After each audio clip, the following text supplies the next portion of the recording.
Om Shanti. Good morning. 28 अक्टूबर 2021 प्रातः मुरली बाप दादा मधुबन। मीठे बच्चे, देरी से आते हुए तेज पुरुषार्थ करो तो बहुत आगे जा सकते हो। दूसरों की चिंता छोड़ अपने पुरुषार्थ में लग जाओ।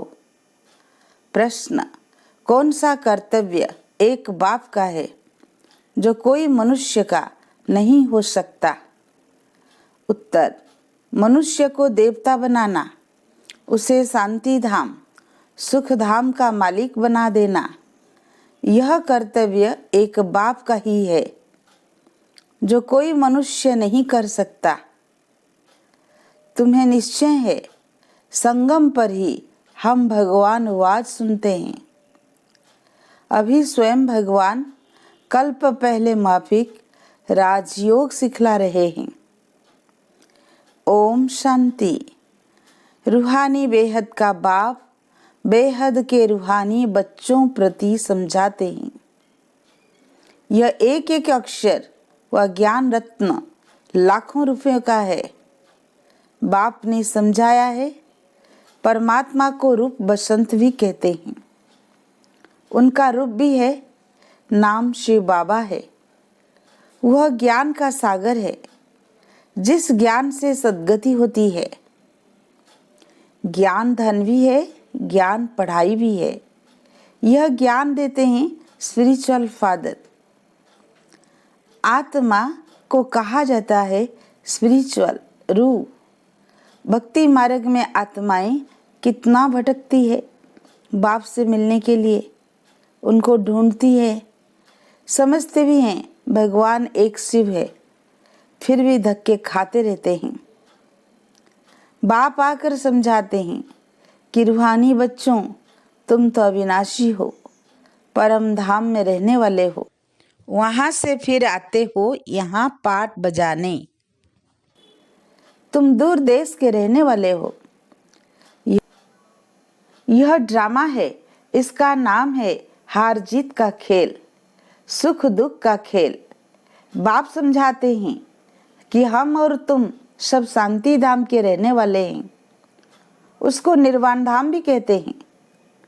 पहले तो यह निश्चय करना है कि हम वहाँ के रहने वाले हैं। हम आत्मा का स्वधर्म है शांत। आत्मा बिंदी में सारा अविनाशी पाठ भरा हुआ है। बाप पढ़ाते भी तुमको है। तुम दुनिया वाले मनुष्यों की चिंता करते हो। तुमको निश्चय है ना कि भगवान वाच होता ही संगम पर है, फिर कब होता नहीं। कोई भी मनुष्य को देवता नहीं बना सकता, शांति धाम सुख धाम का मालिक नहीं बना सकता। कल्प पहले भी बाप ने बनाया था। अब जो प्रेसिडेंट बना है 5000 वर्ष के बाद वही बनेगा। सारी दुनिया की जो सीन सिनेरियां है 5000 वर्ष के बाद रिपीट होगी। बुढ़िया इतना सब धारण नहीं कर सकती है, तो उन्हों को कहा जाता है सिर्फ 3 बातें याद करो। हम आत्मा शांति धाम की रहने वाली है, फिर सुख धाम में आते हैं। फिर आधा कल्प के बाद जब रावण राज्य शुरू होता है तो विकारी बन जाते हैं। इसको कहा जाता है दुख धाम। जब दुख धाम पूरा होता है तब बाप कहते हैं मुझे याद करो, मुझे आना पड़ता है तुमको शांति धाम सुख धाम में ले जाने के लिए। अब जो आकर बाप के बने हैं वही वर्षा पाएंगे। यह सूर्यवंशी चंद्रवंशी राजधानी स्थापन हो रही है। करोड़ों मनुष्य आकर कुछ ना कुछ बाप से सुनेंगे, समझेंगे। वृद्धि होती जाएगी। सब तरफ तुमको जाकर समझाना होगा। अखबार द्वारा भी बहुत सुनेंगे। पाकिस्तान में भी अखबार द्वारा पढ़ेंगे। वहां बैठे भी यह ज्ञान सुनेंगे। गीता का प्रचार सारी दुनिया में बहुत है। बाप कहते हैं मामी कम याद करो और वर्षे को याद करो। यह लिखत अखबार में पढ़ेंगे, इसलिए भी बहुत ब्राह्मण बनेंगे। जिन्हों को वर्षा लेना होगा तो वह जरूर आकर लेंगे। अभी टाइम थोड़ा पड़ा है, वृद्धि होती रहेगी। देरी से आएंगे तो फिर तीखा पुरुषार्थ करना पड़ेगा। कल्प पहले जितने स्वर्गवासी बने थे उतने अब भी बनेंगे जरूर। इसमें जरा भी फर्क नहीं पड़ सकता है। शांति धाम वाले शांति धाम में जाएंगे, फिर अपने अपने समय पर पाठ बजाने आएंगे। अब बाप कहते हैं, बच्चे मुझे याद करो तो तुम घर पहुंच जाएंगे। सन्यासी मुक्ति के लिए माथा मारते हैं, इसलिए सबको कहते हैं मुक्ति ही ठीक है। सुख तो कागविष्ठा का समान है। शास्त्र में लिख दिया है कि सतयुग में भी दुख की बात थी, समझते कुछ भी नहीं। कहते परमात्मा को आना है, पतित पावन परमात्मा आओ, आकर हमको रास्ता बताओ। दूसरी तरफ गाते हैं, कहते हैं गंगा पतित पावनी है। गंगा स्नान, यज्ञ, तप, यात्रा करना, ये सब भगवान से मिलने के रास्ते हैं। जबकि बुलाते हो परमात्मा को, फिर धक्के क्यों खाते हो? ये सब भक्ति मार्ग की नूंद है। मनुष्यों को तो जो आता सो बोलते रहते हैं। कितनी मेहनत करते हैं परमात्मा से मिलने के लिए। अब भगवान से मिलने भगत जाएंगे या भगवान को यहाँ आना पड़ेगा? पतित आत्मा तो ऊपर जा न सके, बाप आते हैं ले जाने के लिए। सभी आत्माओं का पंडा एक ही है। तुम भी पवित्र बन उनके पीछे चले जाएंगे। साजन तुमको ज्ञान रत्नों से श्रृंगारते हैं, महारानी महाराजा बनाने। बाकी कृष्ण के लिए दिखाते हैं, फलानी को भगाया, पटरानी बनाया। यह बातें लगती नहीं है। तुम बच्चे जानते हो हम स्वर्ग की महारानी बनेंगे। तुम भी स्वर्गवासी थे, अब फिर बनाने बाप आया है। 84 जन्मों की बात है। 84 लाख जन्म कोई याद कर नहीं सकते। सतयुग को लाखों बरस दे दिए हैं, त्रेता को कम दिए हैं। यह तो हिसाब ही नहीं बनता। बाप कितना सहज कर बताते हैं कि सिर्फ 2 बातें याद करनी है, अल्फ और बे, तो तुम पवित्र भी बनेंगे, उड़ भी सकेंगे और उच्च पद भी पाएंगे। तो यह होना रखना चाहिए कि कैसे भी करके बाप को याद करना है। माया के तूफान भी आएंगे, परंतु हार नहीं खाना। भल कोई क्रोध भी करे, परंतु तुम नहीं बोलो। सन्यासी भी कहते हैं मुख में ताबीज डाल दो, तो यह बोल बोल कर चुप हो जाएगा। बाबा भी कहते हैं कोई क्रोध से बोले तो तुम शांत होकर देखते रहो। कोई भी हालत में तुम्हें शिव बाबा को याद करना है। बाबा की याद से ही वर्षा भी याद आएगा। तुम्हारे अतीन्द्रिय सुख का गायन है कि हम 21 जन्म के लिए स्वर्ग के परिजादे बनेंगे। वहां दुख का नाम भी नहीं होगा। तुम 50-60 जन्म सुख भोगते हो। सुख का हिसाब जास्ती है। सुख दुख इक्वल हो तो फायदा ही क्या? तुम्हारे पास धन भी बहुत होता है। कुछ समय पहले यहाँ भी बहुत सस्ता अनाज था। राजाओं की बड़ी रजाई थी।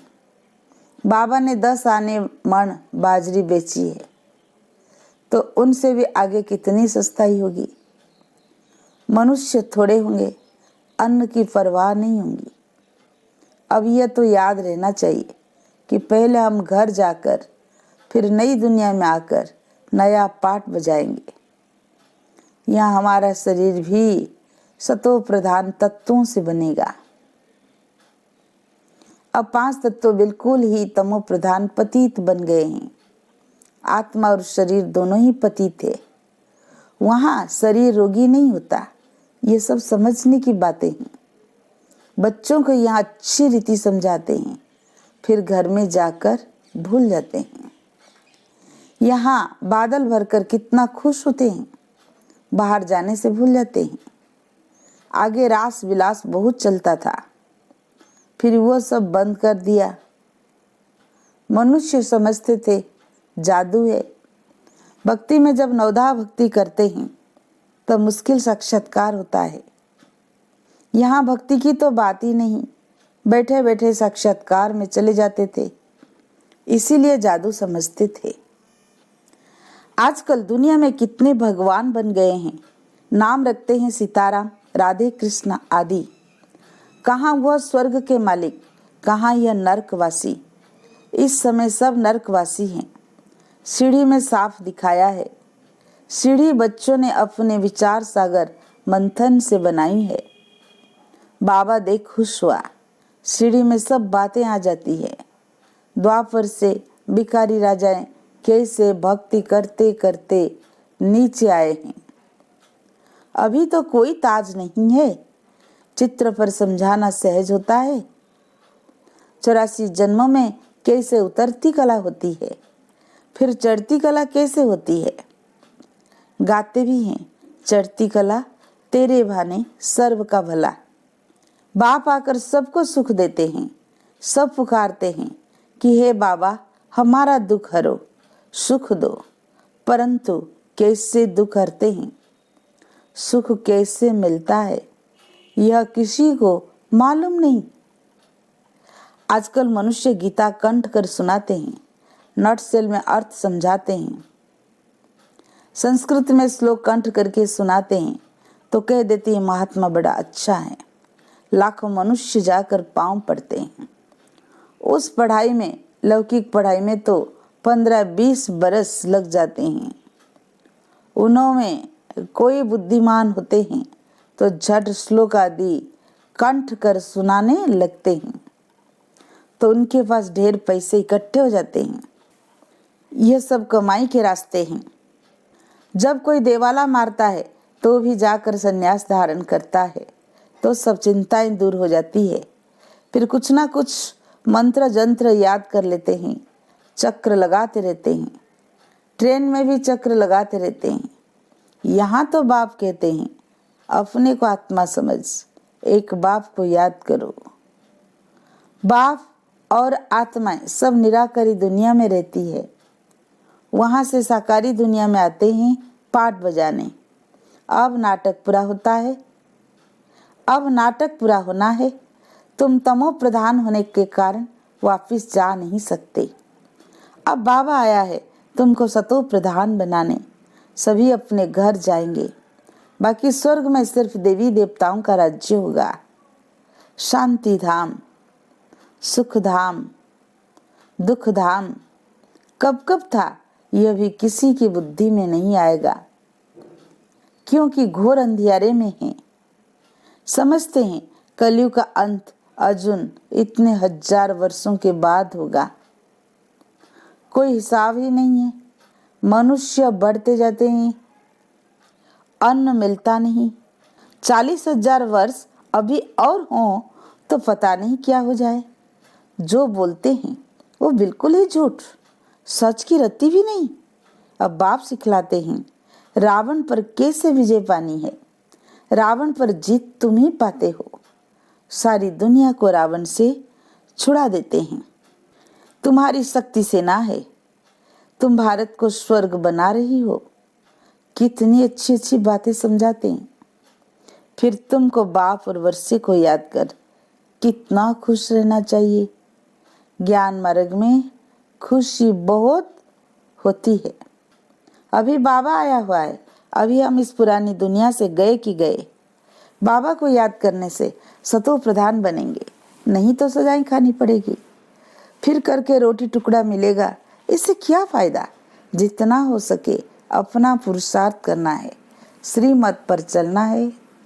कदम कदम पर बाबा से राय लेनी है। कोई कहते बाबा धंधे में झूठ बोलना पड़ता है। बाप कहते हैं धंधे में तो झूठ होता ही है। तुम बाबा को याद करते रहो। ऐसे नहीं बिकार में जाकर फिर कहो मैं बाबा की याद में था। नहीं, बिकार में गए तो मरे। यह तो बाप के साथ प्रतिज्ञा की है ना। पवित्रता के लिए ही राखी बांधी जाती है, क्रोध के लिए कब राखी नहीं बांधी जाती।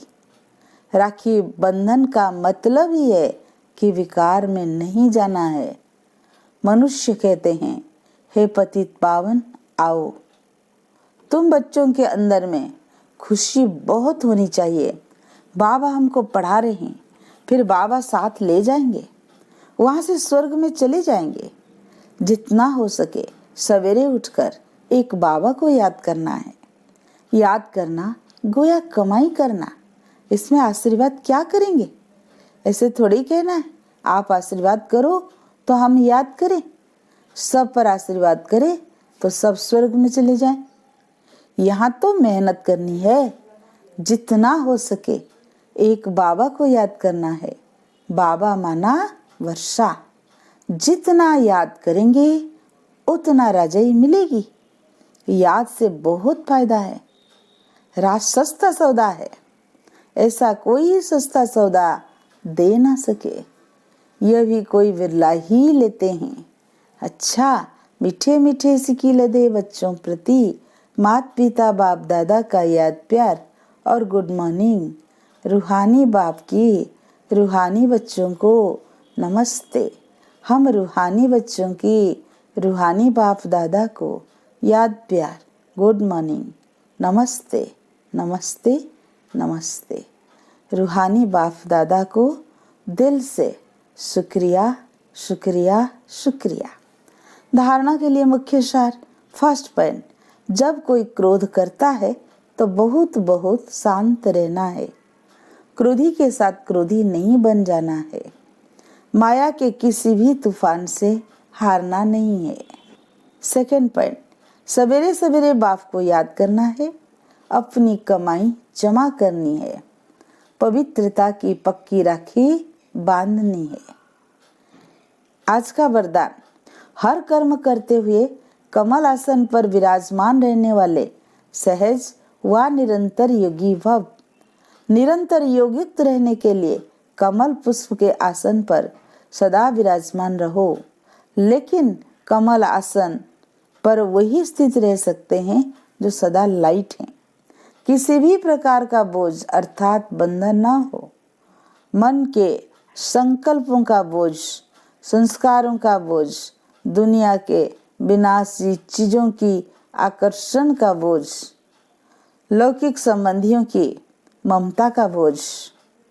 जब ये सब बोझ खत्म हो तब कमल आसन पर विराजमान हो निरंतर योगी बन सकेंगे। आज का स्लोगान, सहनशीलता का गुण धारण कर लो तो असत्यता का सहारा नहीं लेना पड़ेगा। अच्छा, ओम शांति।